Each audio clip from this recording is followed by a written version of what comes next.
Welcome to this YouTube video. This is the third chapter covering practicalities and culture in international business. This chapter gives you answers to many of the questions you will have when conducting international business. Remember, the key to success is to understand the market.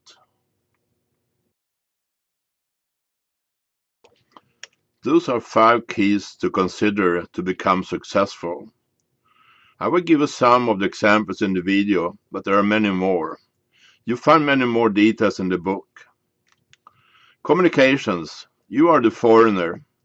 You are the one that have to adapt to the country you are visiting and doing business in. Spend time there. You will then get the experience and understand their different customs. You will find differences between regions in the same country. In Canada and Germany, there are significant differences whether you are in the north or south, east or west. Most failures are due to poor communication, poor understanding, and different values. Commitment. Show your partner you're making a long-term commitment. Don't rush in and leave. Be prepared to spend time with them. Educate the distributor and your own staff. Show an interest in your market. Learn about the market, the history, culture, and what's happening with politics, sport, etc. Show you could correct mistakes. We all make them, but it is important to correct them. Preparations. Study the market, prepare yourself, take time and take even more time. Adapt your products and sales material to the new market. Get advice from people who have done business there. Take time to evaluate potential distributors. They will be your long-term partners. Prepare your materials beforehand. They should look and feel professional. Remember, you are selling yourself and your company. Well-tested products. Test your products on the home market.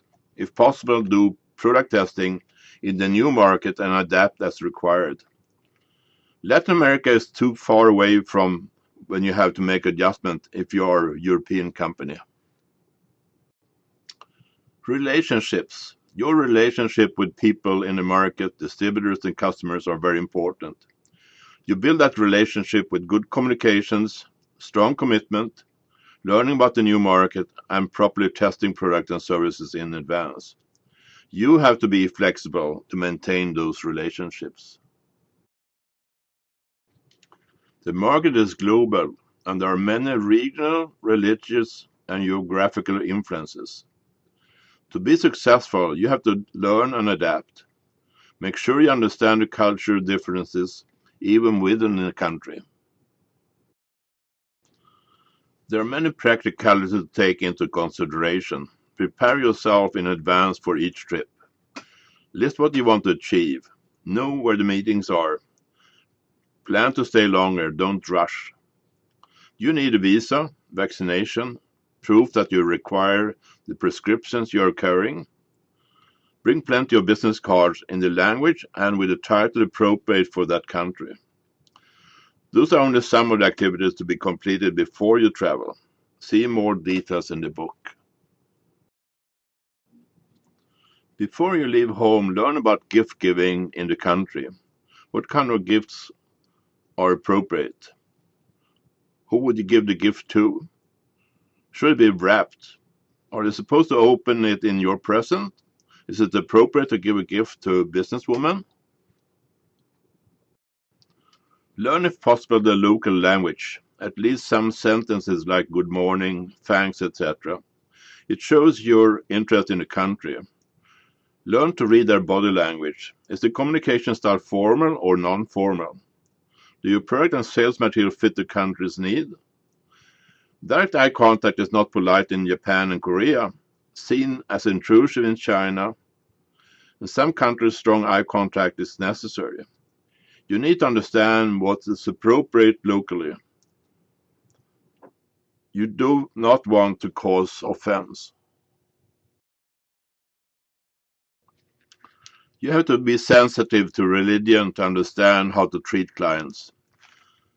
What are they allowed to eat and drink, and how does their religion influence their way of doing business? You do not want to schedule meetings on the wrong day of the week or at prayer time.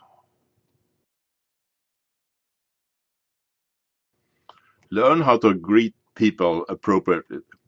Is a handshake right? Is a kiss on the cheek appropriate? Or should you just bow?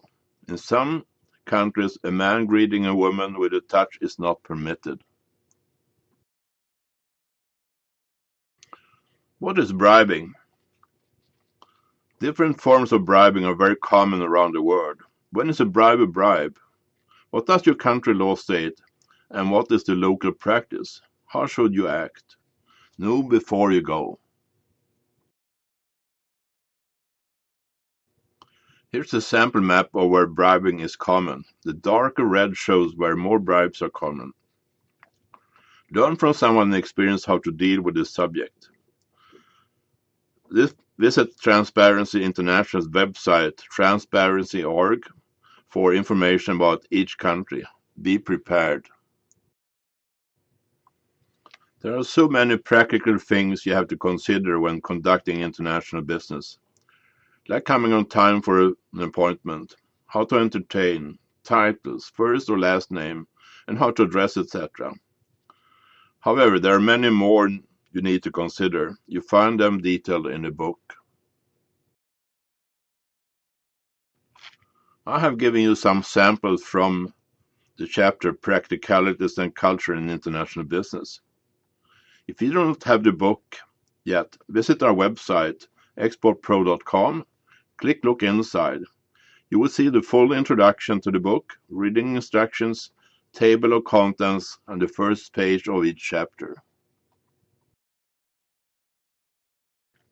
There is plenty of other useful information on our website, like articles, videos, question and answer, seminars and workshops, and an extensive list of useful links. You can also search for specific topics like cash against document, and it will take you to the place on the website that is described, or search for currency, and it will give you a number of sources on that topic. Each chapter has more detailed information on each subject. Good luck in your international business.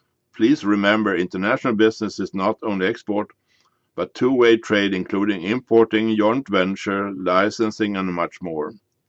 Visit our website, exportpro.com, for more information.